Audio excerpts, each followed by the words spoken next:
सियासी जंग की हर हलचल और दूसरी तरफ असल जंग जो मैदाने जंग इस वक्त बना हुआ है यूक्रेन, वहां से जो खबरें हमारे सामने आ रही हैं वो हम आपके सामने रख रहे हैं। और अब यूक्रेन की राजधानी कीव से जो बेहद अहम खबर हमारे पास आ रही है वो आपको बता दें।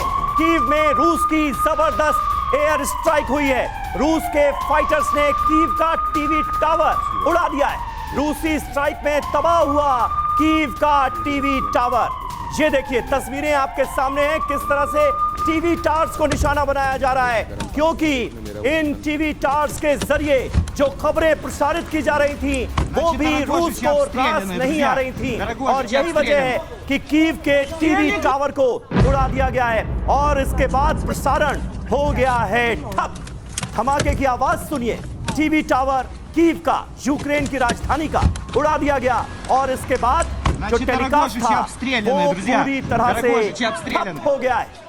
यूक्रेन की राजधानी कीव की ये तस्वीरें बता रही हैं कि इस वक्त हालात कैसे हैं। हालांकि कुछ घंटों की ढील दी गई है, हमले रोके गए हैं, कुछ मेट्रो स्टेशंस पर ट्रेनों की आवाजाही शुरू की गई है, लेकिन उसके बावजूद भी हालात अभी भी बहुत खराब है। विपिन जी हाँ, बिल्कुल सबेर, और हालात लगातार बदतर होते जा रहे हैं और रशिया अब उस कीव तक पहुंच चुका है जिस कीव को घेरने के लिए पिछले 11 दिनों से कोशिश कर रहा था। हमारे साथ एक्सपर्ट्स का एक बड़ा पैनल है। सिवास सर, मैं आपसे जानना चाहूंगा कि कीव को 11 दिनों से घेरने की कोशिश और लगातार उस पर दबाव बनाने की कोशिश की जा रही थी। आपको क्या लग रहा है कि अब कीव पूरी तरह से रशिया के कब्जे में आ गया है?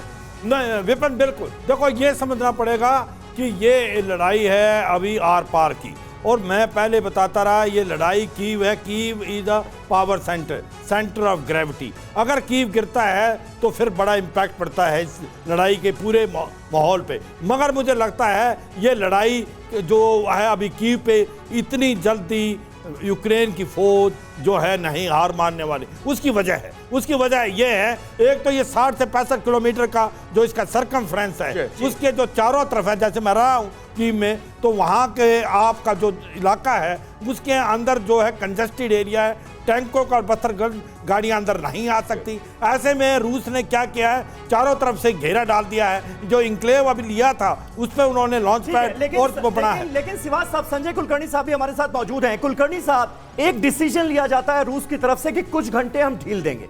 कीव में कुछ घंटे की ढील दी जाती है, ट्रेनों को चलते हुए हम देख रहे हैं और स्टेशन पर भारी संख्या में लोगों को पहुंचते हुए हम देख रहे हैं। क्या चाहता क्या है और इस स्ट्रैटेजी के पीछे क्या वजह नजर आती है?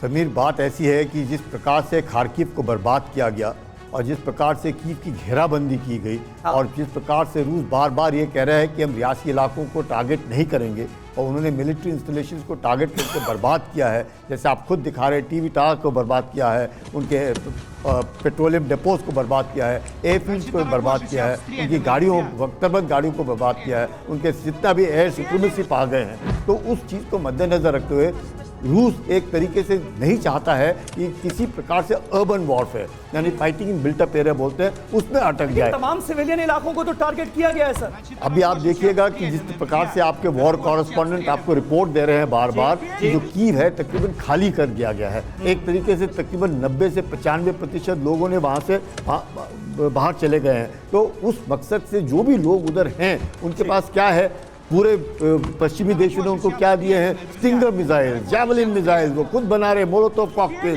दुनिया भर के मशीन गने, AK-47, मतलब जो भी लोग आज की तारीख में कीव के अंदर हैं वो लड़ने के लिए हैं। एंटी टैंक कीव में लोग हैं वो लगातार लड़ने के लिए तैयार हैं और रशिया को लगातार मुकाबला देने की कोशिश। अड़ी सोमवार से शुक्रवार शाम 6 बजे सिर्फ TV9 भारतवर्ष पर।